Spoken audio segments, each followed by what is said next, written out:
Mangaluru drug case ಪ್ರಕರಣದ ವಿಚಾರವಾಗಿ anchor come ನಟಿ ಅನುಶ್ರೀಗೆ ಟೆನ್ಷನ್ ಶುರುವಾಗಿದೆ.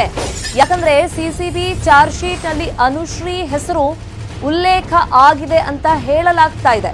ಮಂಗಳೂರು ಡ್ರಗ್ ಕೇಸ್ ಪ್ರಕರಣ ಆಂಕರ್ ಕಮ್ ನಟಿ ಅನುಶ್ರೀಗೆ ಈಗ ಟೆನ್ಷನ್ ಸ್ಟಾರ್ಟ್ ಆಗಿದ್ದಕ್ಕೆ ರೀಸನ್ ಏನು ಅಂತಂದ್ರೆ ಚಾರ್ಜ್ ಶೀಟ್ ನಲ್ಲಿ ಅನುಶ್ರೀ ಹೆಸರು ಇರಬಹುದು, ಉಲ್ಲೇಖ ಆಗಿದೆ ಅಂತ ಹೇಳಲಾಗ್ತಿದೆ. ಡ್ರಗ್ ಸೇವನೆ ಜೊತೆಗೆ ಡ್ರಗ್ ಮಾರಾಟ ಅಂತಂದ್ರೆ ಸಾಗಾಟ ಮಾಡ್ತಾರಲ್ಲ, ಈ ಅಮಲಿನ ಸುಳಿಯಲ್ಲಿ ನಟಿ ಅನುಶ್ರೀ ಈಗ ಸಿಕ್ಕಾಕೊಂಡ್ಬಿದ್ದಾರೆ ಅಂತ ಹೇಳಲಾಗ್ತಾ ಇದೆ. ಅನುಶ್ರೀ ಡ್ರಗ್ ಸೇವನೆ ಮಾಡಿದ್ದಾರೆ ಅಂತ ಚಾರ್ಜ್ ಶೀಟ್ ಅಲ್ಲಿ ಉಲ್ಲೇಖ ಮಾಡಲಾಗಿದೆಯಂತೆ.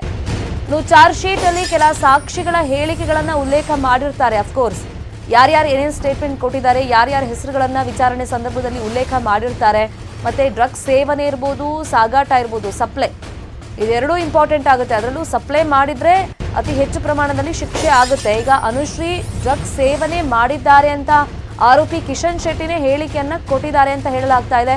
ಪಾರ್ಟಿಗಳಲ್ಲಿ ಅನುಶ್ರೀ ಡ್ರಗ್ ಸೇವನೆ ಮಾಡ್ತಾ ಇದ್ರು ಅಂತ ಕಿಶನ್ ಹೇಳಿಕೆ ಆಧಾರದ ಮೇಲೆ ಚಾರ್ಜ್ ಶೀಟ್ ಅಲ್ಲಿ ಅನುಶ್ರೀ ಹೆಸರು ಉಲ್ಲೇಖ ಆಗಿದೆ ಅಂತ ಹೇಳಲಾಗ್ತಾ ಇದೆ. ಯಾಕಂದ್ರೆ ಈ ಮಂಗಳೂರು ಡ್ರಗ್ ಕೇಸಲ್ಲಿ ಎರಡನೇ ಆರೋಪಿ ಈ ಕಿಶನ್ ಶೆಟ್ಟಿ, ಆತನ ಹೇಳಿಕೆ ಇಂಪಾರ್ಟೆಂಟ್ ಆಗುತ್ತೆ. ಆತ ಹೇಳಿರೋದೇನು ಅಂತಂದ್ರೆ ಈಗ ರಿಯಾಲಿಟಿ ಶೋ ಟೈಮ್ನಲ್ಲಿ ಡ್ರಗ್ ಸೇವನೆ ಆಗ್ತಾ ಇತ್ತು, ಅನುಶ್ರೀ ಜೊತೆಗೆ ಡ್ರಗ್ ಸೇವನೆ ಅಂತ ಆತ ಹೇಳಿಕೆಯನ್ನ ಕೊಟ್ಟಿದ್ದಾನೆ. ಆತನ ಹೇಳಿಕೆ ಆಧಾರದ ಮೇಲೆ ಈಗ ಚಾರ್ಜ್ ಶೀಟ್ ನಲ್ಲಿ ಒಂದಿಷ್ಟು ಅಂಶಗಳನ್ನ ಉಲ್ಲೇಖ ಮಾಡಲಾಗಿದೆ.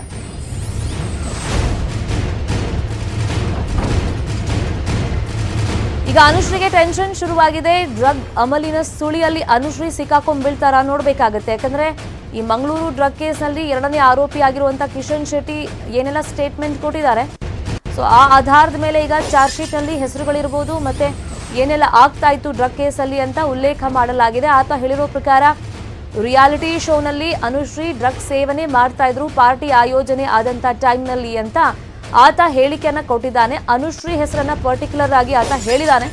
ಹಾಗಾಗಿ ಅನುಶ್ರೀ ಹೆಸರನ್ನ ಚಾರ್ಜ್ ಶೀಟ್ ನಲ್ಲಿ ಉಲ್ಲೇಖ ಮಾಡಲಾಗಿದೆ. ಇದ್ರ ಜೊತೆಯಲ್ಲಿ ಮತ್ತಷ್ಟು ಹೆಸರುಗಳು ಅಫ್ಕೋರ್ಸ್ ಇದ್ದೇ ಇರುತ್ತೆ.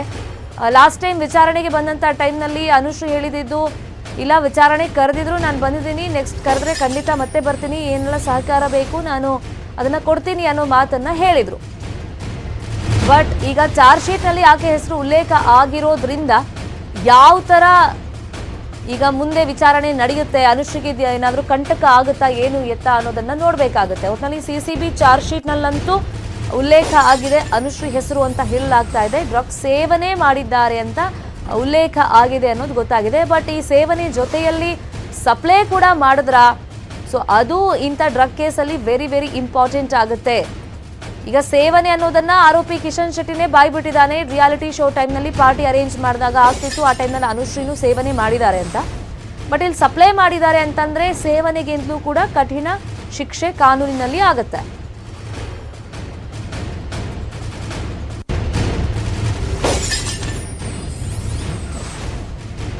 ಈಗ ಡ್ರಗ್ಸ್ ಸೇವನೆ ಜೊತೆಗೆ ಡ್ರಗ್ಸ್ ಸಾಗಾಟ ಮಾಡಿದಾರ ಅನ್ನೋದು ಇಂಪಾರ್ಟೆಂಟ್ ಆಗುತ್ತೆ. ಯಾಕಂದ್ರೆ ಆತ ಹೇಳಿರೋ ಪ್ರಕಾರ ಪಾರ್ಟೀಸ್ ಅರೇಂಜ್ ಆಗ್ತಾ ಇತ್ತು, ಆ ಟೈಮ್ನಲ್ಲಿ ಅನುಶ್ರೀನು ಬರ್ತಾ ಇದ್ರು, ಡ್ರಗ್ಸ್ ಸೇವನೆ ಅವರೂ ಮಾಡಿದ್ದಾರೆ ಅಂತ ಆತ ಹೇಳಿಕೆಯನ್ನ ಕೊಟ್ಟಿರೋದು. ಆತನ ಅಂದ್ರೆ ಈ ಕಿಶನ್ ಶೆಟ್ಟಿ ಹೇಳಿಕೆ ಆಧಾರದ ಮೇಲೆನೆ ಈಗ ಸಿಸಿಬಿಯಲ್ಲಿ ಚಾರ್ಜ್ ಶೀಟ್ ಏನಾಗಿದೆ ಅದನ್ನ ಕೋರ್ಟಿಗೆ ಪ್ರೊಡ್ಯೂಸ್ ಮಾಡ್ಬೇಕಲ್ವಾ, ಸೊ ಅಲ್ಲಿ ಇವಾಗೆಲ್ಲ ಹೆಸರುಗಳು ಉಲ್ಲೇಖ ಆಗಿರೋದು. ಹಾಗಾಗಿ ಈಗ ಯಾರ್ಯಾರಿಗೆ ಈ ಉರುಳು ಸುತ್ತಾಕೊಂಡ್ಬೀಳುತ್ತೆ ಇನ್ನೂ ಗೊತ್ತಿಲ್ಲ. ಬಟ್ ಅನುಶ್ರೀ ಹೆಸರಂತೂ ಉಲ್ಲೇಖ ಮಾಡಲಾಗಿದೆ ಅನ್ನೋ ವಿಚಾರ ಗೊತ್ತಾಗ್ತಾ ಇದೆ. ಅಲ್ಲಿಗೆ ಅಮಲಿನ ಸುಳಿಯಲ್ಲಿ ಅನುಶ್ರೀ ಸಿಕ್ಕಾಕೊಂಡ್ಬೀಳ್ತಾರ ನೋಡ್ಬೇಕು. ಇಷ್ಟು ದಿನ ನೋಟಿಸ್ ಕೊಟ್ಟರು, ವಿಚಾರಣೆಯನ್ನ ಮಾಡಿದ್ರು, ಆಮೇಲೆ ಎಲ್ಲ ತಣ್ಣಗಾಯ್ತು ಕೇಸ್ ಅಂತ ಅಂದ್ಕೊಳ್ಳುವಷ್ಟರಲ್ಲಿ ಪೊಲೀಸರು ತಂಪಾಡಿಗೆ ತಾವಲ್ಲಿ ವಿಚಾರಣೆ ಮಾಡಿದ್ದಾರೆ. ತಂಪಾಡಿಗೆ ಏನೆಲ್ಲ ಕೆಲಸಗಳನ್ನ ಮಾಡಬೇಕು ಕಾನೂನು ಪ್ರಕಾರ ಅದನ್ನೆಲ್ಲ ಮಾಡಿದ್ದಾರೆ.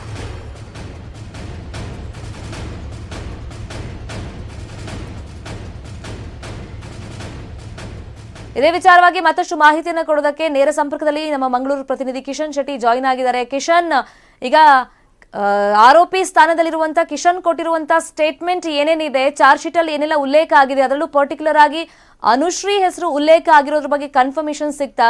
ಬರೀ ಸೇವನೆ ಅಂತ ಅಷ್ಟೇ ಇದೆಯಾ ಅಥವಾ ಡ್ರಗ್ಸ್ ಸಾಗಾಟದ ಬಗ್ಗೆನೂ ಕೂಡ ಉಲ್ಲೇಖ ಆಗಿದೆಯಾ? ಏನೆಲ್ಲ ಇನ್ಫಾರ್ಮೇಶನ್ ಸಿಕ್ಕಿದೆ?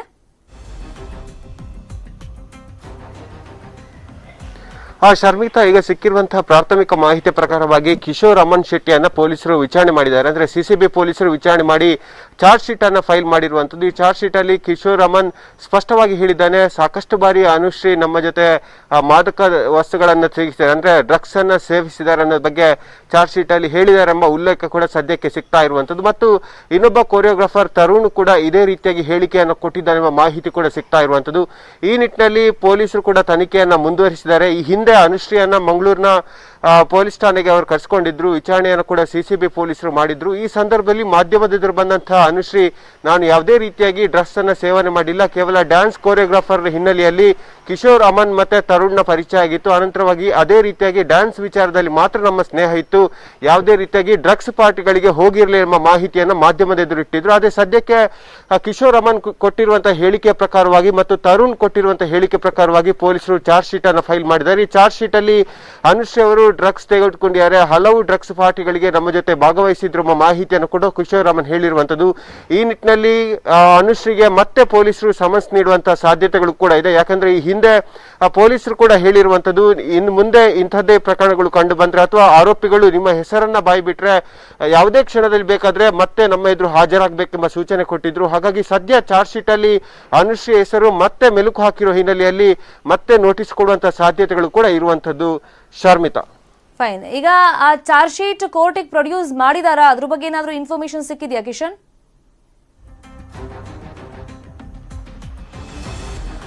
ಸದ್ಯಕ್ಕೆ ಆ ರೀತಿಯ ಯಾವುದೇ ಮಾಹಿತಿಗಳು ಸಿಕ್ಕಿಲ್ಲ. ಪೊಲೀಸ್ ಮೂಲಗಳು ಕೊಟ್ಟಿರುವಂತಹ ಮಾಹಿತಿ ಪ್ರಕಾರವಾಗಿ ಮತ್ತು ಆರೋಪಿಗಳಿಬ್ಬರು ಬಾಯಿ ಬಿಟ್ಟಿರುವಂತಹ ಕೆಲ ವಿಚಾರಗಳಾಗಿ ಚಾರ್ಜ್ ಶೀಟ್ ಅಲ್ಲಿ ಅನುಶ್ರೀ ಹೆಸರು ಇದೆ ಅನ್ನೋದನ್ನ ಈಗ ಹೇಳಿರುವಂತದ್ದು. ಆದ್ರೆ ನಿರ್ದಿಷ್ಟವಾಗಿ ಯಾವ ಕೇಸ್ಗಳಲ್ಲಿ ಇದೆ ಮತ್ತು ಅವರು ಮಾದಕ ದ್ರವ್ಯವನ್ನ ಎಷ್ಟರ ಮಟ್ಟಿಗೆ ತೆಗೆದುಕೊಂಡಿದ್ರು ಮತ್ತು ಡ್ರಗ್ಸ್ ಸಾಗಾಟದಲ್ಲಿ ಅವರು ಇದ್ರ ಮತ್ತು ಅವರೇ ಪಾರ್ಟಿಗಳನ್ನು ಆಯೋಜನೆ ಮಾಡ್ತಾ ಇದ್ರೆ ಎಂಬ ಮಾಹಿತಿಗಳು ಇನ್ನಷ್ಟೇ ಸಿಗಬೇಕಾಗಿದೆ. ಸದ್ಯ ನಮಗೆ ಸಿಕ್ಕಿರುವಂತಹ ಮಾಹಿತಿ ಪ್ರಕಾರವಾಗಿ ಇಬ್ರು ಆರೋಪಿಗಳು ಅನುಶ್ರೀ ಅವರ ಹೆಸರನ್ನು ಹೇಳಿದ್ದಾರೆ ಮತ್ತು ಇದೇ ಆಧಾರವನ್ನು ಇಟ್ಕೊಂಡು ಪೊಲೀಸರು ಸಲ್ಲಿಸಿರುವಂತಹ ಚಾರ್ಜ್ ಶೀಟ್ ಅಲ್ಲಿ ಅನುಶ್ರೀ ಹೆಸರು ಇದೆ, ಅವರು ಕೂಡ ಮಾದಕ ದ್ರವ್ಯವನ್ನ ತೆಗೆದುಕೊಂಡಿದ್ದಾರೆ ಎಂಬ ಮಾಹಿತಿ ಕೂಡ ಆರೋಪಿಗಳು ಹೇಳಿದ್ದಾರೆ ಎಂಬ ಅಂಶ ಸದ್ಯಕ್ಕೆ ತಿಳಿದು ಬಂದಿರುವಂತದ್ದು. Sharmita, fine, thank you Kishan Shetty ತಮ್ಮ ಇನ್ಫಾರ್ಮೇಶನ್ಗೆ. ಕೊರೋನಾ ಜಾಗೃತಿ ಬಗ್ಗೆ ನ್ಯೂಸ್ 18 ನೆಟ್ವರ್ಕ್, ಫೆಡರಲ್ ಬ್ಯಾಂಕ್ ಸಹಯೋಗದೊಂದಿಗೆ ಇಡೀ ದೇಶದಾದ್ಯಂತ ಅಭಿಯಾನವನ್ನ ಮಾಡಲಾಗ್ತಾ ಇದೆ. ಇದರ ಮುಂದುವರೆದ ಭಾಗವಾಗಿ ವಾಟ್ಸ್ಆಪ್ ಮೂಲಕ ನೀವು ಪರಿಹಾರವನ್ನ ಕಂಡುಕೊಳ್ಬಹುದು. ಕೊರೋನಾ ಗೊಂದಲದ ನಿಮ್ಮ ಪ್ರಶ್ನೆಗಳಿಗೆ ಉತ್ತರ ಇಲ್ಲಿದೆ. ಸ್ಯಾನಿಟೈಸರ್ ಬಳಸೋದು ಅಪಾಯಕಾರಿನ?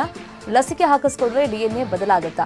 ಇಂಥ 10 ಹಲವು ಪ್ರಶ್ನೆಗಳಿಗೆ ವಾಟ್ಸ್ಆಪ್ ಮೂಲಕವೇ ಉತ್ತರವನ್ನ ಪಡ್ಕೊಳ್ಬಹುದು. ಇದಕ್ಕೆ ನೀವು ಮಾಡಬೇಕಾಗಿರೋದಿಷ್ಟೇ, 7977773753 ಈ ನಂಬರ್ಗೆ ನಿಮ್ಮ ಡೌಟ್ ಏನಂತ ಸೆಂಡ್ ಮಾಡಿ. ಇದೇ ವಾಟ್ಸ್ಆಪ್ ನಂಬರಿಂದ ನಿಮಗೆ ಉತ್ತರ ಬರುತ್ತೆ. ಇದಿಷ್ಟೇ ಅಲ್ಲ, ಹೆಚ್ಚಿನ ಮಾಹಿತಿಗಾಗಿ ನಿಮ್ಮ ಸ್ಕ್ರೀನ್ ಮೇಲೆ ಡಿಸ್ಪ್ಲೇ ಆಗ್ತಿದೆಯಲ್ಲ ವೆಬ್ಸೈಟ್, ಅದಕ್ಕೆ ಲಾಗಿನ್ ಆಗಿ. ಕಲಬುರಗಿ ಪಾಲಿಕೆಯ ಮೇಯರ್ ಪಟ್ಟಕ್ಕೆ ಇದೀಗ ಸರ್ಕಸ್ ನಡೀತಾ ಇದೆ. ಯಾಕಂದ್ರೆ ಕಿಂಗ್ ಮೇಕರ್ ಸ್ಥಾನದಲ್ಲಿ ಈಗ ಜೆಡಿಎಸ್ ಸದಸ್ಯರಿದ್ದಾರೆ. ಬೆಂಗಳೂರಿಗೆ ಶಿಫ್ಟ್ ಆಗಿದೆ. ಈಗ ಒಂಥರ ಆಪರೇಷನ್ ರೀತಿಯಿಂದ ಬೆಂಗಳೂರಿಗೆ ಆ ಮೆಂಬರ್ಸ್ ಎಲ್ಲ ಬಂದಿದ್ದಾರೆ. ದೇವೇಗೌಡರ ಜೊತೆಯಲ್ಲಿ ಮಲ್ಲಿಕಾರ್ಜುನ ಖರ್ಗೆ ಚರ್ಚೆಯನ್ನ ಮಾಡಿದ್ದಾರೆ. ಕುಮಾರಸ್ವಾಮಿ ಜೊತೆಯಲ್ಲಿ ಸಿಎಂ ಬೊಮ್ಮಾಯಿ ಚರ್ಚೆ ಮಾಡಿದ್ದಾರೆ. ಈಗ ಕಿಂಗ್ ಮೇಕರ್ ಜೆಡಿಎಸ್ ಪಾತ್ರ ಇಲ್ಲಿ ಮಹತ್ವದ್ದಾಗಿರೋದ್ರಿಂದ ಈಗ ಸದಸ್ಯರು ಹೇಳ್ತಿರೋದು, ನಮ್ಮ ವರಿಷ್ಠರು ಏನ್ ನಿರ್ಧಾರ ಕೈಗೊಳ್ತಾರೆ ಅದಕ್ಕೆ ನಾವು ಬದ್ಧ ಅಂತ ಹೇಳಿದ್ದಾರೆ. ಅಲ್ಲೇ ಇದ್ರೆ ಸಮಸ್ಯೆಗಳು ಜಾಸ್ತಿ ಆಗುತ್ತೆ ಅಂತ ಹೇಳ್ಬಿಟ್ಟು ಈಗ ಬೆಂಗಳೂರಿಗೆ ಬಂದಿದ್ದಾರೆ. ನೆಪ ಹೇಳ್ತಿರೋದು ದೇವೇಗೌಡರನ್ನ ಭೇಟಿ ಮಾಡಬೇಕು ಅಂತ. ಕಿಂಗ್ ಮೇಕರ್ ಸ್ಥಾನದಲ್ಲಿ ಜೆಡಿಎಸ್ನ 4 ಜನ ಸದಸ್ಯರಿದ್ದಾರೆ. ಈಗ ಮೈತ್ರಿ ಅಂತೂ ಅನಿವಾರ್ಯ, ಅದು ಬಿಜೆಪಿ ಇರ್ಬೋದು ಅಥವಾ ಕಾಂಗ್ರೆಸ್ಗೆ ಇರ್ಬೋದು. ಜೆಡಿಎಸ್ ಜೊತೆ ಪಕ್ಷೇತರ ಜೊತೆಗೆ ಮೈತ್ರಿಯನ್ನ ಮಾಡ್ಕೊಳ್ಬೇಕು. ಅದರಲ್ಲೂ ಜೆಡಿಎಸ್ ಸಪೋರ್ಟ್ ಸಿಕ್ಕರೆ ಸಾಕಾಗ್ಬಿಡುತ್ತೆ. ಹಾಗಾಗಿ ಜೆಡಿಎಸ್ ನಡೆ ಏನು ಅನ್ನೋದು ಕುತೂಹಲಕ್ಕೆ ಎಡೆ ಮಾಡಿಕೊಡ್ತಾ ಇದೆ. ಈಗಾಗಲೇ ಖುದ್ದು ಕುಮಾರಸ್ವಾಮಿ ಮೊನ್ನೆ ನಾವು ನೋಡಿದ್ವಿ, ಸಿಎಂ ಬೊಮ್ಮಾಯಿ ಜೊತೆ ಮಾತನಾಡಿದ್ದಾರೆ.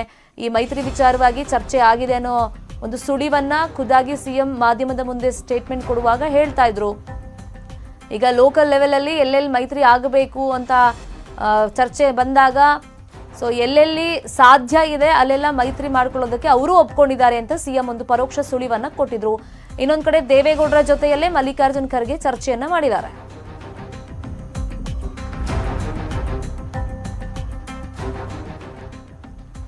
ಮತ್ತಷ್ಟು ಸುದ್ದಿ ನೋಡೋಣ ಬ್ರೇಕ್ ಆದ್ಮೇಲೆ. ಅದಕ್ಕೂ ಮುಂಚೆ ಒಂದು ವಿಶೇಷ ಅಭಿಯಾನದ ಬಗ್ಗೆ ನಿಮಗೆ ಮಾಹಿತಿ. ದೇಶದ ಎಲ್ರಿಗೂ ಕೊರೋನಾ ವ್ಯಾಕ್ಸಿನ್ ಸಿಗಬೇಕು ಅನ್ನೋದು ನೆಟ್ವರ್ಕ್ 18ನ ಆಶಯ. ಫೆಡರಲ್ ಬ್ಯಾಂಕ್, ಅಪೋಲೋ ಸಹಯೋಗದೊಂದಿಗಿನ ನೆಟ್ವರ್ಕ್ 18ನ ಈ ಆಶಯಕ್ಕೆ ದೇಶವ್ಯಾಪಿ ಬಲ ಸಿಕ್ಕಿದೆ. ಎಲ್ಲರಿಗೂ ವ್ಯಾಕ್ಸಿನ್ ಅನ್ನೋ ಜಾಗೃತಿ ಮೂಡಿದೆ.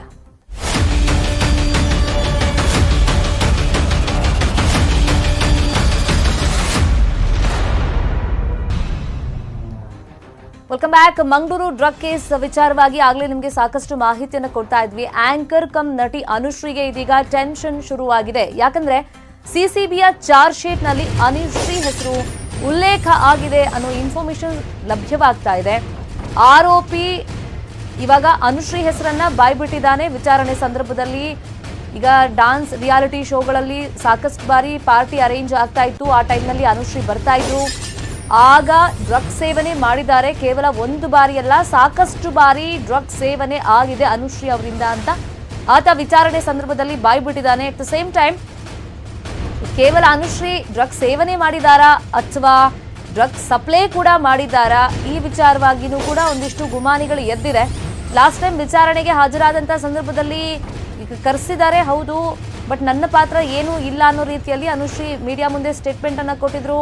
ಮತ್ತೆ ಸೋಷಿಯಲ್ ಮೀಡಿಯಾದಲ್ಲೂ ಕಣ್ಣೀರನ್ನ ಹಾಕಿ ನಾನು ತುಂಬಾ ಇದರಿಂದ ದುಃಖತಪ್ತರಾಗಿದ್ದೀವಿ, ನಮ್ಮ ಫ್ಯಾಮಿಲಿಯವರು ಇವಾಗ ಮಾನಸಿಕವಾಗಿ ನಾವು ಕುಗ್ಗಿ ಹೋಗ್ತಾ ಇದ್ದೀವಿ ಅನ್ನೋ ರೀತಿಯಲ್ಲೆಲ್ಲ ಸ್ಟೇಟ್ಮೆಂಟ್ ಕೊಟ್ಟಿದ್ರು. ನನಗೂ ಇದಕ್ಕೂ ಸಂಬಂಧ ಇಲ್ಲ ಅನ್ನೋ ರೀತಿಯಲ್ಲೆಲ್ಲ ಸ್ಟೇಟ್ಮೆಂಟ್ ಅನ್ನ ಕೊಟ್ಟಿದ್ರು ಫೇಸ್ಬುಕ್ ಲೈವ್ ನಲ್ಲಿ ಎಲ್ಲ ಬಂದಾಗ. ಬಟ್ ಈಗ ಚಾರ್ಜ್ ಶೀಟ್ ಅಲ್ಲಿ ಅನುಶ್ರೀ ಹೆಸರು ಉಲ್ಲೇಖ ಆಗಿದೆ ಅನ್ನೋ ವಿಚಾರ ಗೊತ್ತಾಗ್ತಾ ಇದೆ.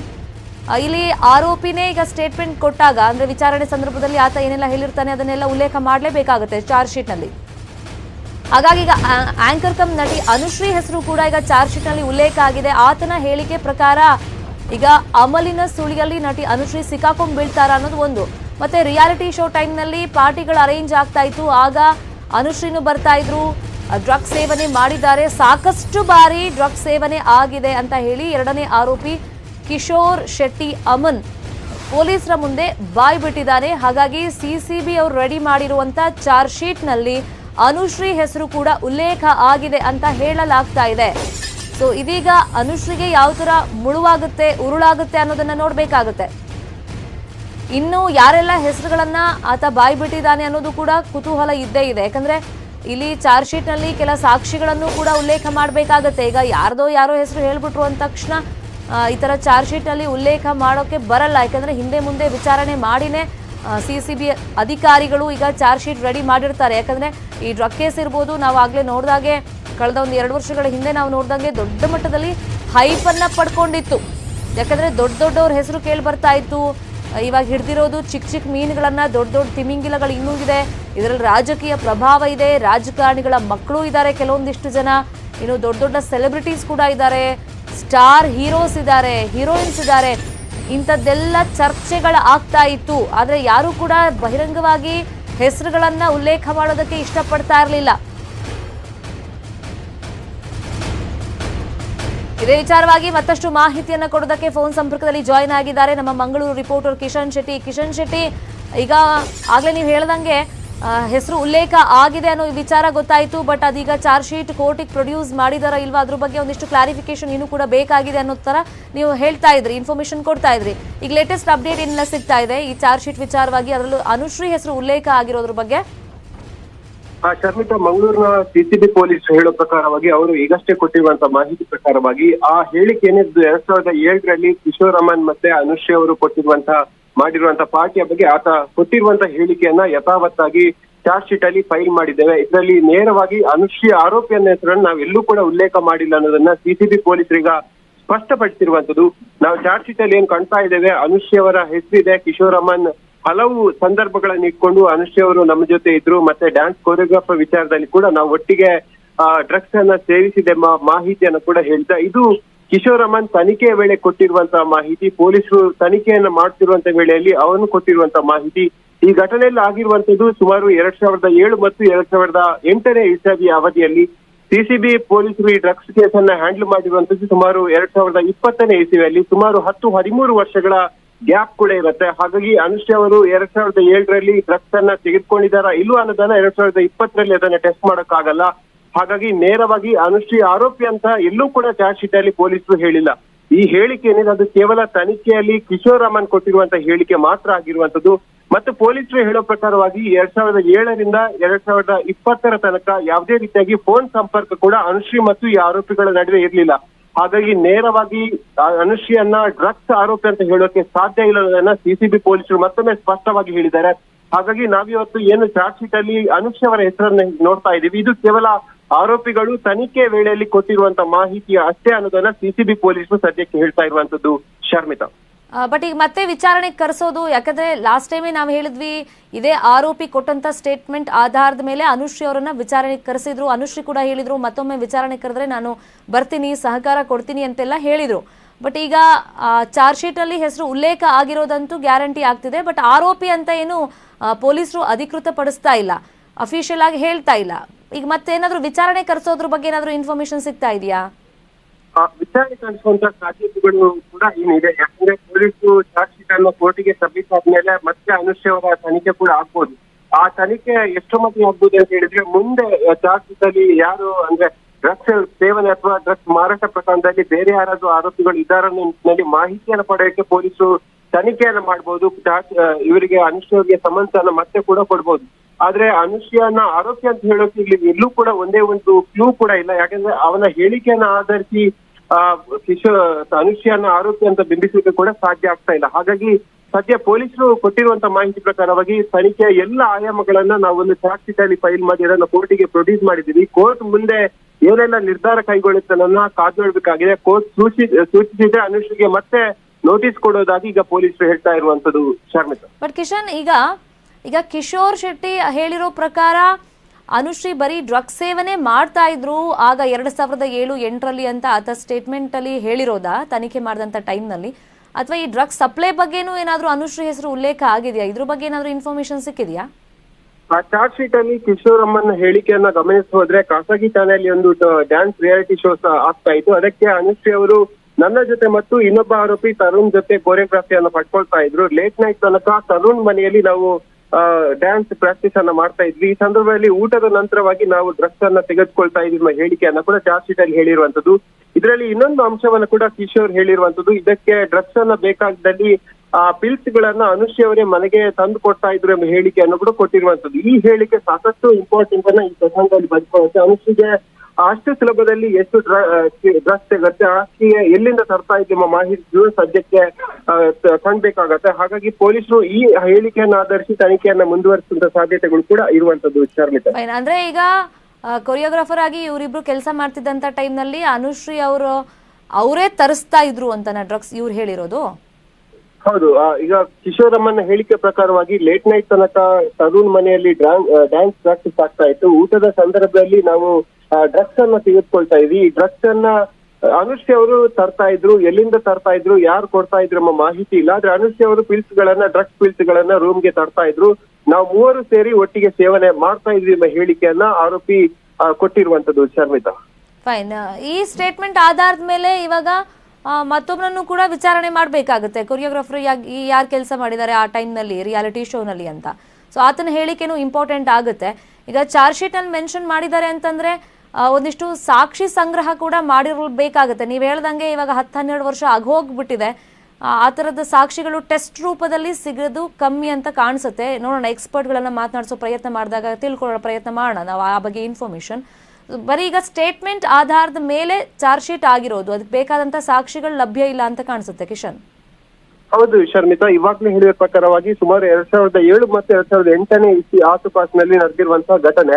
ಈ ಘಟನೆಯನ್ನ ಕಿಶೋರ್ ಅಮ್ಮನ್ ತನಿಖೆ ವೇಳೆ ಎಲ್ಲವನ್ನ ಬಾಯ್ಬಿಟ್ಟಿದ್ದಾನೆ. ಹಾಗಾಗಿ ಕಿಶೋರ್ ಹೇಳಿಕೆಯನ್ನ ಯಥಾವತ್ತಾಗಿ ಪೊಲೀಸರು ಚಾರ್ಜ್ ಶೀಟ್ ಅಲ್ಲಿ ಫೈಲ್ ಮಾಡಿರುವಂತದ್ದು. ಅನುಶ್ರೀ ಅವರ ಈಗ ಟೆಸ್ಟ್ ಅನ್ನ ಮಾಡಿದಂತ ಸಂದರ್ಭದಲ್ಲಿ ಯಾವುದೇ ರೀತಿಯಾಗಿ ಡ್ರಗ್ಸ್ ಅವರ ಸೇವನೆ ಮಾಡೋದು ಕಂಡು ಬರೋದು ಸಾಧ್ಯ ಇಲ್ಲ. ಆದ್ರೆ ಆನಂತರವಾಗಿ ಫೋನ್ ಕಾಲ್ ಮುಖಾಂತರವಾಗಿ ಮತ್ತೆ ಸಂಪರ್ಕದಲ್ಲಿದ್ದ ಆರೋಪಿಗಳು ಎಂಬುದರ ಬಗ್ಗೆ ಪೊಲೀಸರು ಕೂಡ ಸಮಗ್ರವಾಗಿ ತನಿಖೆಯನ್ನ ಮಾಡಿದ್ದಾರೆ. ಈ ತನಿಖೆಯ ವೇಳೆಯಲ್ಲಿ ಕೂಡ 10 ವರ್ಷಗಳಲ್ಲಿ ಯಾವುದೇ ರೀತಿಯಾಗಿ ಅನುಶ್ರೀ ಮತ್ತು ಆ 3 ಆರೋಪಿಗಳ ನಡುವೆ ಯಾವುದೇ ರೀತಿಯಾಗಿ ಸಂಬಂಧ ಇಲ್ಲ ಅನ್ನೋದನ್ನ ಈಗ ತನಿಖೆ ವೇಳೆ ಪೊಲೀಸರು ಕೂಡ ಹೇಳಿರುವಂತದ್ದು. ಆದ್ರೆ ಆರೋಪಿಗಳಿಗೆ ಅನುಶ್ರೀ ಅವರು ಡ್ರಗ್ಸ್ ಪಿಲ್ಸ್ ಗಳನ್ನ ತಂದು ಕೊಡ್ತಾ ಇದ್ರು ಎಂಬ ಹೇಳಿಕೆಯನ್ನ ಚಾರ್ಜ್ ಶೀಟ್ ಅಲ್ಲಿ ಆರೋಪಿ ಹೇಳಿರೋ ಪ್ರಕಾರವಾಗಿ ಆಕೆಯ ವಿಚಾರಣೆ ಮತ್ತೆ ನಡೆಯುವಂತ ಸಾಧ್ಯತೆಗಳು ಕೂಡ ಇದೆ. ಎಲ್ಲಿಂದ ಸಿಕ್ಕಿತ್ತು ಮತ್ತೆ ಅವರು ಹೇಗೆ ತಂದು ಕೊಡ್ತಾ ಇದ್ರು ಎಂಬ ಆಯಾಮದಲ್ಲಿ ಪೊಲೀಸರು ತನಿಖೆಯನ್ನು ಮಾಡುವಂತ ಸಾಧ್ಯತೆಗಳು ಇದೆ Sharmita. Fine, thank you Kishan Shetty ಈ ಕ್ಷಣದ ಅಪ್ಡೇಟ್ಸ್ಗೆ.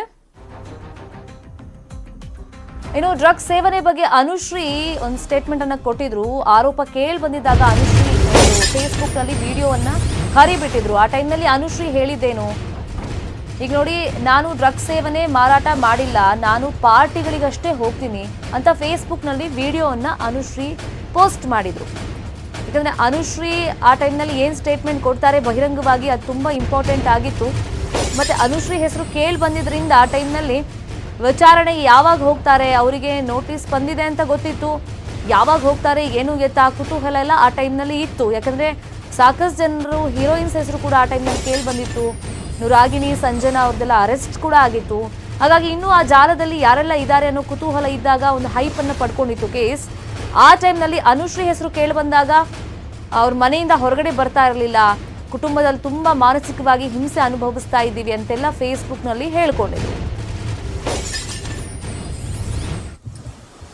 ನಮಸ್ಕಾರ, ನಾನು ನಿಮ್ಮ ಅನುಶ್ರೀ ಮಾತಾಡ್ತಾ ಇರೋದು.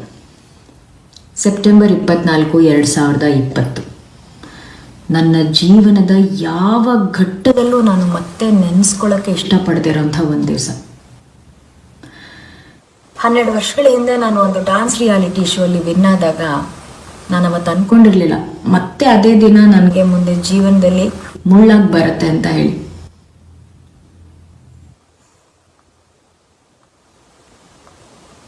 ಈ ವಿಡಿಯೋನ ನಾನು ನನ್ನನ್ನು ಸಮರ್ಥಿಸ್ಕೊಳ್ಳೋದಕ್ಕೋಸ್ಕರನೋ ಅಥವಾ ಕರುಣೆಗೋಸ್ಕರನೋ ಮಾಡ್ತಾ ಇಲ್ಲ.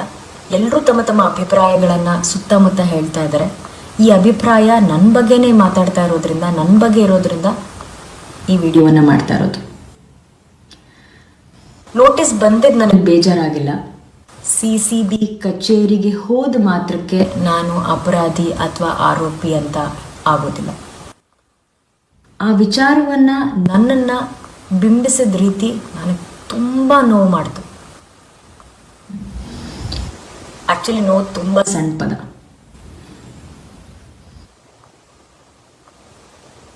ಕಳೆದ 1 ವಾರದಿಂದ ನಮ್ಮ ಮನೆಯವರ ನೆಮ್ಮದಿಯನ್ನು ಹಾಳು ಮಾಡ್ತು. ಆದರೂ ಕೂಡ ಈ ಕಷ್ಟ ಕಾಲದಲ್ಲಿ ಏನೂ ಹೇಳಿದೆ, ಏನೂ ಕೇಳಿದೆ. ಅನುಶ್ರೀ, ನೀವೇನಂತ ನಮಗೆ ತುಂಬ ಚೆನ್ನಾಗಿ ಗೊತ್ತು.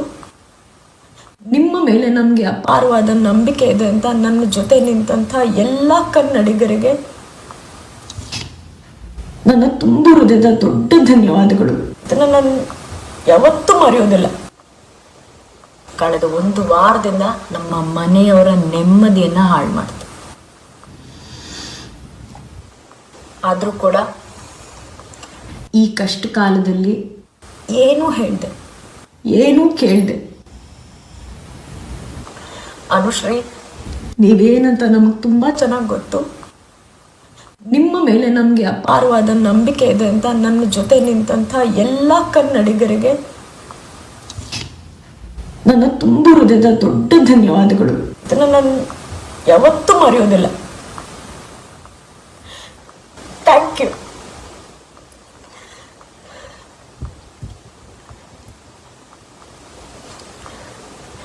ಇದನ್ನ ಮೀರಿ ಕೂಡ ಸುತ್ತಮುತ್ತ ಒಂದಷ್ಟು ಮತ್ತೆ ಅಭಿಪ್ರಾಯಗಳು, ವಿಚಾರಗಳು, ಅಂತೆ ಕಂತೆಗಳು. ಇದೇನಾಗುತ್ತೆ, ನಮ್ಮೊಂದು ನೆಮ್ಮದಿನ ತುಂಬ ಹಾಳು ಮಾಡಿಬಿಡುತ್ತೆ ಅದು. ಪ್ಲೀಸ್ ಒಂದ್ಸಲಿ ಈ ರೀತಿಯ ವಿಷಯಗಳನ್ನ ನೀವು ಸೆನ್ಷಲೈಸ್ ಮಾಡ್ಬೇಕಾದ್ರೆ ಒಂದ್ಸಲಿ ನಮ್ಮ ಮನಸ್ಥಿತಿ ಬಗ್ಗೆ ಪ್ಲೀಸ್ ಯೋಚನೆ ಮಾಡಿ. ಇಷ್ಟೇ ನಾನು ಕೇಳ್ಕೊಳ್ಳೋದು, ಇನ್ನೇನು ಅಲ್ಲ.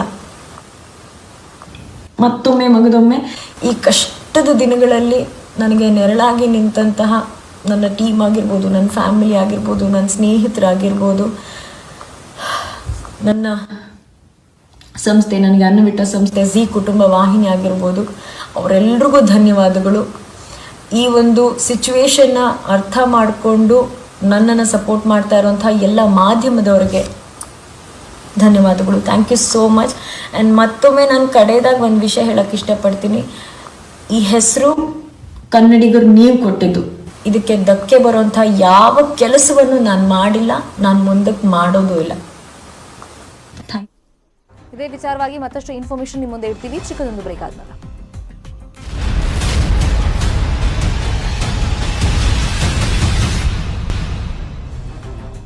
Welcome back. ಆಂಕರ್ ಕಮ್ ನಟಿ ಅನುಶ್ರೀಗೆ ಈ ಡ್ರಗ್ಸ್ ಕೇಸ್ ಮತ್ತೆ ಮುಳುವಾಗುವಂತ ಎಲ್ಲ ಚಾನ್ಸಸ್ ಕಂಡು ಬರ್ತಾ ಇದೆ. ಯಾಕಂದ್ರೆ ಆರೋಪಿ ಸ್ಥಾನದಲ್ಲಿರುವಂತಹ ಕಿಶೋರ್ ಅಮನ್ ಶೆಟ್ಟಿ ಈ ಹಿಂದೆ 2007-8ರಲ್ಲಿ ಡಾನ್ಸ್ ರಿಯಾಲಿಟಿ ಶೋ ಟೈಮ್ನಲ್ಲಿ ಕೊರಿಯೋಗ್ರಾಫರ್ಗಳಾಗಿದ್ವಿ ನಾವು ಅನುಶ್ರೀ ಅವ್ರಿಗೆ. ಆ ಟೈಮ್ನಲ್ಲಿ ಲೇಟ್ ನೈಟ್ ಎಲ್ಲ ಪ್ರಾಕ್ಟೀಸ್ ಮಾಡುವಾಗ ಊಟ ಆದ್ಮೇಲೆ ಡ್ರಗ್ಸ್ ಸೇವನೆ ಮಾಡ್ತಾ ಇದ್ವಿ, ಅನುಶ್ರೀ ಅವರೇ ಡ್ರಗ್ಸ್ ತರ್ತಾ ಇದ್ರು ಅನ್ನೋ ಒಂದು ಸ್ಟೇಟ್ಮೆಂಟ್ ಅನ್ನ ಕೊಟ್ಟಿದ್ರಿಂದ ಇದೀವಾಗ ಗಂಭೀರವಾಗುತ್ತೆ. ಯಾಕಂದ್ರೆ ಲಾಸ್ಟ್ ಟೈಮ್ ವಿಚಾರಣೆಗೆ ಹೋದಂತ ಟೈಮ್ನಲ್ಲಿ ಅನುಶ್ರೀ ಕರೆಸಿದಕ್ಕೇನು ಬೇಜಾರಿಲ್ಲ, ಆದ್ರೆ ಬೇರೆ ಬೇರೆ ರೀತಿಯಲ್ಲಿ ನನ್ನ ಹೆಸರು ಬಿಂಬಿತವಾಗ್ತಿದೆ, ಮನೆಯಲ್ಲಿ ಮಾನಸಿಕವಾಗಿ ನೆಮ್ಮದಿ ಇಲ್ಲ, ಈ ವಿಚಾರವಾಗಿ ತುಂಬಾ ದುಃಖ ಇದೆ, ಬೇಜಾರಾಗಿದೆ ಅಂತ ಸ್ಟೇಟ್ಮೆಂಟ್ ಕೊಟ್ಟಿದ್ರು. ಆದ್ರೆ ಇವಾಗ ಕಿಶೋರ್ ಅಮನ್ ಶೆಟ್ಟಿ ಕೊಟ್ಟಿರುವಂತ ಸ್ಟೇಟ್ಮೆಂಟ್ ಪ್ರಕಾರನೇ ಚಾರ್ಜ್ ಶೀಟ್ ನಲ್ಲಿ ಅನುಶ್ರೀ ಹೆಸರು ಉಲ್ಲೇಖ ಆಗಿದೆ ಅಂತ ಹೇಳಲಾಗ್ತಾ ಇದೆ. ಈಗ ಮತ್ತೆ ವಿಚಾರಣೆ ಕರೆಸ್ತಾರಾ, ಅದನ್ನ ಕೋರ್ಟಿಗೆ ಪ್ರೊಡ್ಯೂಸ್ ಮಾಡಿದ್ಮೇಲೆ ಫರ್ದರ್ ಏನೆಲ್ಲ ಕಾನೂನಿನ ಪ್ರಕಾರ ಆಕ್ಷನ್ ಆಗುತ್ತೆ ಅನ್ನೋದು ವೆರಿ ವೆರಿ ಇಂಪಾರ್ಟೆಂಟ್ ಆಗುತ್ತೆ. ಈಗ ಅನುಶ್ರೀ ಕೂಡ ಲಾಸ್ಟ್ ಟೈಮ್ ವಿಚಾರಣೆಗೆ ಬಂದಂತ ಟೈಮ್ನಲ್ಲಿ ಕಿಶೋರ್ ಪರಿಚಯನ ಅಂತ ಕೇಳಿದಾಗ ಹೌದು ಅಂತಾನೆ ಅನುಶ್ರೀ ಉತ್ತರ ಕೊಟ್ಟಿದ್ರು ಅಂತ ಆ ಟೈಮ್ನಲ್ಲಿ ಗೊತ್ತಾಗಿತ್ತು. ಈಗ 13 ವರ್ಷಗಳ ಹಿಂದೆ ಈ ತರ ನೃತ್ಯ ಸಂಯೋಜಕರ ಆಗಿದ್ದು ತರುಣ್ ಮತ್ತೆ ಕಿಶೋರ್ ಇಬ್ರು ಕೂಡ. ಆ ಟೈಮ್ನಲ್ಲಿ ಪಾರ್ಟಿಗಳನ್ನ ನಾವು ಫ್ರೀಕ್ವೆಂಟ್ ಆಗಿ ಅರೇಂಜ್ ಮಾಡ್ತಾ ಇದ್ವಿ, ಅವಾಗ ಅರೇಂಜ್ ಆಗ್ತಾ ಇತ್ತು. ಲೇಟ್ ನೈಟ್ ಎಲ್ಲ ಪ್ರಾಕ್ಟೀಸ್ ಮಾಡುವಂತ ಟೈಮ್ನಲ್ಲಿ ಡ್ರಗ್ಸ್ ಸೇವನೆ ಮಾಡಿದೀವಿ, ಅದರಲ್ಲಿ ಅನುಶ್ರೀ ಅವರೇ ಡ್ರಗ್ಸ್ ತಂದು ಕೊಡ್ತಾ ಇದ್ರು ಅಂತ ಕಿಶೋರ್ ಅಮನ್ ಶೆಟ್ಟಿ ಸ್ಟೇಟ್ಮೆಂಟ್ ಕೊಟ್ಟಿರೋದ್ರಿಂದ ಈಗ ಅನುಶ್ರೀ ಅವ್ರ ಮೇಲೆ ಸಹಜವಾಗಿ ಒಂದಿಷ್ಟು ಸಂಶಯಗಳು ಮೂಡಿದೆ. ಹಾಗಾಗಿ ಮತ್ತೆ ವಿಚಾರಣೆಗೆ ಕರೆಸ್ತಾರಾ, ಏನೆಲ್ಲ ಕ್ವೆಶ್ಚನ್ಸ್ ಕೇಳ್ಬೋದು, ಏನ್ ಕಾನೂನಿನ ಪ್ರಕಾರ ಮುಂದೆ ಆಕ್ಷನ್ ಆಗುತ್ತೆ ಅನ್ನೋದು ಕ್ಯೂರಿಯಾಸಿಟಿ ಮೂಡಿಸ್ತಾ ಇದೆ. ಇನ್ನು ಕಳೆದ ಸೆಪ್ಟೆಂಬರ್ 26ನೇ ತಾರೀಕು ಮಂಗಳೂರಿನ ಸಿಸಿಬಿ ಕಚೇರಿಗೆ ವಿಚಾರಣೆಗೆ ಹೋಗಿದ್ದಂತ ಅನುಶ್ರೀ ಆ ಟೈಮ್ನಲ್ಲಿ ಏನ್ ಸ್ಟೇಟ್ಮೆಂಟ್ ಕೊಟ್ಟಿದ್ರು ನೋಡಿ. ಅವರಿಗೆ ಬೇಕಿದ್ರೆ ಇನ್ಫಾರ್ಮೇಶನ್ಗೆ ನನ್ನ ಕರೆದ್ರೆ ನಾನು ಎನಿ ಟೈಮ್ ಬರ್ತೇನೆ. ಇಲ್ಲ ನಿನ್ನೆ ನಾನು ಮಂಗಳೂರಿಗೆ ಬರ್ಬೇಕು. ನಾನು ಅಂದ್ರೆ ಇವತ್ತು ಬೆಳಿಗ್ಗೆ ಇದ್ದ ಕಾರಣ ನಾನು ನಿನ್ನೆ ಟ್ರಾವೆಲ್ ಮಾಡಿ ಬಂದ್ರೆ ಇಲ್ಲಿ ರೀಚ್ ಆಗಿರ್ತೀನಲ್ಲ, ಹಾಗಾಗಿ ವಿಚಾರಣೆ ಇವತ್ತಿದ್ದಿಲ್ಲ. ನಾನು ನಾಳೆ ಅನ್ಲ ಅದೊಂದು ಸಣ್ಣ ಇದಾದದು, ಅದು ಆಕ್ಚುಲಿ ನಾನು ಇದಕ್ಕೆ ಮಂಗಳೂರಿಗೆ ಬರ್ಬೇಕಾಗಿದ್ದು. ನಿನ್ನೆ ಮಂಗಳೂರಿಗೆ ಬಂದೆ, ಅವ್ರು ಇಷ್ಟು ಗಂಟೆಗೆ ಬನ್ನಿ ಅಂತ ಹೇಳಿದ್ರು, ಇವತ್ತು ಬಂದೆ, ನನ್ನ ವಿಚಾರಣೆ ಮುಗಿತು. ಅದೇ ಅಂದ್ರೆ ಇಲ್ಲ ಅಲ್ಲ, ಅವ್ರಿಬ್ಬರು ಸಹ ನನ್ನ ಕೊರಿಯೋಗ್ರಾಫರ್ಸ್ ಆಗಿದ್ರಲ್ಲ, ಆ ಹೆಸರಿನಿಂದವೇ ಇವ್ರು ನನ್ನನ್ನು ಕರೆದದ್ದು. ಇಲ್ಲ ಅದಕ್ಕಲ್ಲ, ಅವರ ಪರಿಚಯ ಇದ್ದ ಕಾರಣ ಇನ್ಫಾರ್ಮೇಶನ್ಗೋಸ್ಕರ ಅವ್ರು ನನ್ನ ಕರೆದ್ರು. ಅವ್ರು ಏನೆಲ್ಲ ಪ್ರಶ್ನೆಗಳನ್ನ ಕೇಳಿದಾರೆ ಎಲ್ಲದಕ್ಕೂ ನಾನು ಕರೆಕ್ಟ್ ಆಗಿ ಆನ್ಸರ್ ಮಾಡಿದ್ದೇನೆ. ಅವ್ರು ನನ್ನ ಕೊರಿಯೋಗ್ರಾಫರ್, 12 ವರ್ಷಗಳ ಹಿಂದೆ ಒಂದು ಶೋ ಅಲ್ಲಿ ಕೊರಿಯೋಗ್ರಾಫರ್ ಆಗಿತ್ತು, ಅದನ್ನೇ ಕೇಳಿದ್ರು. ಅವ್ರು ಎಷ್ಟು ಕೇಳ್ಬೇಕಿತ್ತು ಅಷ್ಟು ಕ್ವೆಶನ್ಸ್ ಇತ್ತು. ನಿಮ್ ಬಗ್ಗೆ ಮಾಹಿತಿ ಬಿಚ್ಕೊಟ್ಟಿದ್ರ? ಯಾವ ಮಾಹಿತಿ ಅವ್ರು ಬಿಚ್ಕೊಟ್ಟಿಲ್ಲ ಸರ್. ಪೊಲೀಸ್ ಅವ್ರು ಏನೆಲ್ಲ ಕೇಳಿದ್ರು ಅದಕ್ಕೆಲ್ಲದಕ್ಕೆ ಸಹ ಆನ್ಸರ್ ಮಾಡಿದ್ದೀನಿ. ಆದ್ರೆ ಏನೆಲ್ಲ ಕೇಳಿದ್ರು ಅದು ನಾನು ಹೇಳಲಿಕ್ಕೆ ಆಗುದಿಲ್ಲ, ಅದು ರೂಲ್ಸ್ ಅಲ್ವಾ. ಸೊ ಅದು ನೀವು ಅವರ ಹತ್ರನೇ ಕೇಳಿ. ಆಸ್ ಆಫ್ ನಾವು ಏನು ಹೇಳಿಲ್ಲ, ಬಟ್ ಕರೆದ್ರೆ ನಾ 100% ಬರ್ತೇನೆ.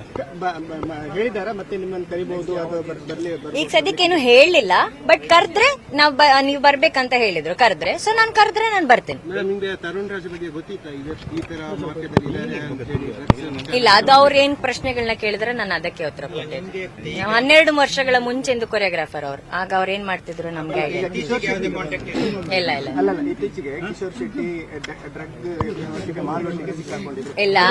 ನಾನು ಮೊನ್ನೆ ಸಹ ಅದೇ ಹೇಳಿದ್ದು, ಅವರ ಒಂದು ಡಾನ್ಸ್ ಕ್ಲಾಸ್, ಮಕ್ಕಳದು ಡಾನ್ಸ್ ಕ್ಲಾಸ್ ಇನಾಗ್ರೇಷನ್ ನಾನು ಮಾಡಿಕೊಟ್ಟಿದ್ದೆ. ಅದು ಬಿಟ್ಟರೆ ನನಗೆ ಅವರ ಜಾಸ್ತಿ ಪರಿಚಯ ಅಷ್ಟಿರ್ಲಿಲ್ಲ. ರೆಸ್ಟ್ ಆಫ್ ದ ಇನ್ಫಾರ್ಮೇಶನ್ಸ್ ಅವ್ರು ಏನ್ ಕೇಳಿದಾರೆ ನಾನು ಎಲ್ಲದಕ್ಕೂ ಇನ್ಫಾರ್ಮ್ ಮಾಡಿದ್ದೀನಿ, ಬಹಳ ಕರೆಕ್ಟ್ ಆಗಿ ಆನ್ಸರ್ಗಳನ್ನ ಹೇಳಿದ್ದೀನಿ. ಇನ್ ಮುಂದಕ್ಕೆ ಕರೆದ್ರೆ ಕೂಡ ನಾನು ಮತ್ತೆ ಬಂದು ಹಾಗೆ ಆನ್ಸರ್ ಮಾಡ್ತೀನಿ. ಇಲ್ಲ ನಾನು ಒಬ್ಬಳೇ ಬಂದು, ನಾನೇ ಲಾಯರ್. ಇಲ್ಲ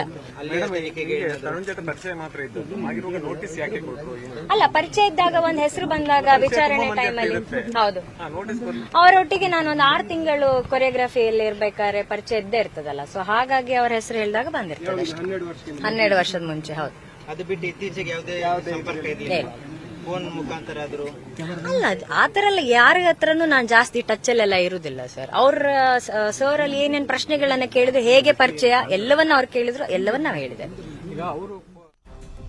ಇದು ಲಾಸ್ಟ್ ಟೈಮ್ ಮಂಗಳೂರಿನ ಸಿಸಿಬಿ ಕಚೇರಿಗೆ ಅನುಶ್ರೀ ವಿಚಾರಣೆಗೆ ಅಂತ ಹೋಗಿದ್ರಲ್ಲ, ಇದೇ ಡ್ರಗ್ಸ್ ಕೇಸ್ ವಿಚಾರವಾಗಿ ಆಗ ಕೊಟ್ಟಂತ ಸ್ಟೇಟ್ಮೆಂಟ್. ಅಂದ್ರೆ ವಿಚಾರಣೆ ಮುಗಿಸಿ ಹೊರಗಡೆ ಬಂದಾಗ ಪರಿಚಯ ಇದೆಯಾ ಅಂತ ಕೇಳಿದಾಗ ಹೌದು ನಂಗೆ ಪರಿಚಯ ಇದ್ರು, ಕಳೆದ ವರ್ಷಕ್ಕೆ 12 ವರ್ಷ ಆಯ್ತು, ಈಗ 13 ವರ್ಷ ಆಗೋಗ್ಬಿಟ್ಟಿದೆ. ಹೌದು 6 ತಿಂಗಳು ನಂಗೆ ಪರಿಚಯ ಇದ್ರು, ಯಾಕಂದರೆ ಡಾನ್ಸ್ ಕೊರಿಯೋಗ್ರಾಫರ್ ಆಗಿ ಅವ್ರು ನನಗೆ ಇದ್ರು, ಹಾಗಾಗಿ ನಂಗೆ ಪರಿಚಯ ಇದ್ದಾರೆ. ಬಟ್ ಅವ್ರ ಆಕ್ಟಿವಿಟೀಸ್ ಬಗ್ಗೆ ಎಲ್ಲ ನನಗೆ ಗೊತ್ತಿಲ್ಲ ಅಂತ ಆ ಟೈಮ್ನಲ್ಲಿ ಹೇಳಿದರು. ಮತ್ತೆ ವಿಚಾರಣೆ ಕರೆದ್ರೆ ನಾನು ಖಂಡಿತ ಬರ್ತೀನಿ, ಏನೆಲ್ಲ ಪ್ರಶ್ನೆ ಕೇಳಿದ್ದಾರೆ ಅದಕ್ಕೆ ನಾನು ಕರೆಕ್ಟಾಗಿ ಆನ್ಸರ್ ಮಾಡಿದ್ದೀನಿ ಅಂತ ಅನುಶ್ರೀ ಹೇಳಿದರು. ಈಗ ಚಾರ್ಜ್ ಶೀಟ್ನಲ್ಲಿ ಅನುಶ್ರೀ ಹೆಸರು ಉಲ್ಲೇಖ ಆಗಿದೆ ಅಂತ ಹೇಳಲಾಗ್ತಿದೆ. ಹಾಗಾಗಿ ಇದು ಮತ್ತೆ ಯಾವ ಥರ ಕಂಟಕವಾಗುತ್ತೆ ಅನ್ನೋದನ್ನ ನೋಡಬೇಕಾಗುತ್ತೆ.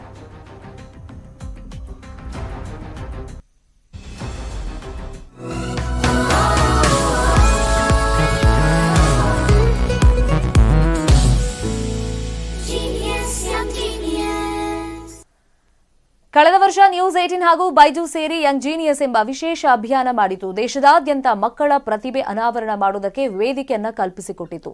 ಕಲೆ, ಸಾಹಿತ್ಯ, ವಿಜ್ಞಾನ, ಸಂಗೀತ, ಕ್ರೀಡೆ ಹೀಗೆ ನಾನಾ ಕ್ಷೇತ್ರಗಳ ಸಾಧಕ ಮಕ್ಕಳನ್ನ ಈ ಅಭಿಯಾನದಲ್ಲಿ ಗುರುತಿಸಿ ದೇಶಕ್ಕೆ ಪರಿಚಯವನ್ನ ಮಾಡಿಕೊಡಲಾಗಿತ್ತು. ಇದೀಗ ಶೀಘ್ರದಲ್ಲೇ ಯಂಗ್ ಜೀನಿಯಸ್ ಸೀಸನ್ 2 ನಿಮ್ಮ ಮುಂದೆ ಬರ್ತಾ ಇದ್ದು, ನಿಮ್ಮ ಮಕ್ಕಳಲ್ಲೂ ವಿಶೇಷ ಪ್ರತಿಭೆ ಇದ್ರೆ ಈಗಲೇ news18.com/younggeniusಗೆ ಲಾಗಿನ್ ಆಗಿ ಅಥವಾ ಬೈಜೂಸ್ ಆಪ್ ಡೌನ್ಲೋಡ್ ಮಾಡಿ ರಿಜಿಸ್ಟರ್ ಮಾಡಿಸಿ.